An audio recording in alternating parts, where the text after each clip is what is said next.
Hey everyone, welcome back to the channel. If you've been looking for a simple and working method to install Waka TV on your smart TV, then this video is exactly what you need. I'll walk you through each step clearly. No confusion, no unnecessary tech jargon. By the end of this tutorial, you'll have Waka TV fully installed and ready to stream. So let's jump right in.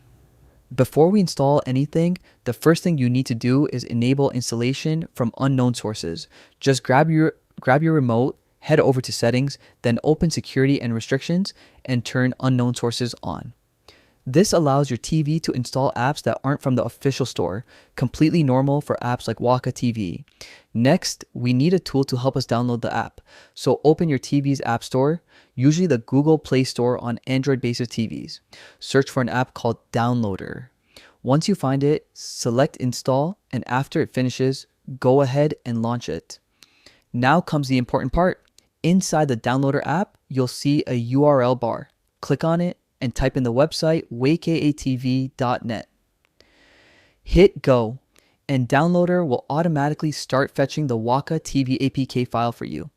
Give it a moment while the download completes. Once the APK is finished downloading, you'll see an option that says install. Click it. Your TV may show a small security warning. Just confirm to proceed. Within a few seconds, Waka TV will be fully installed on your device. Now all that's left is to open the app and get started. Go to your apps menu, find Waka TV and launch it. From here, sign in to your existing account or create a new one if you're fresh to the platform. And that's it. You're officially ready to enjoy all the Waka TV content right from your smart TV. And there you have it, a quick and simple guide to installing Waka TV on your smart TV. If this tutorial helped you out, don't forget to hit that like button, subscribe for more easy tech guides, and leave a comment below if you want a video on anything else. Thanks for watching and enjoy your streaming.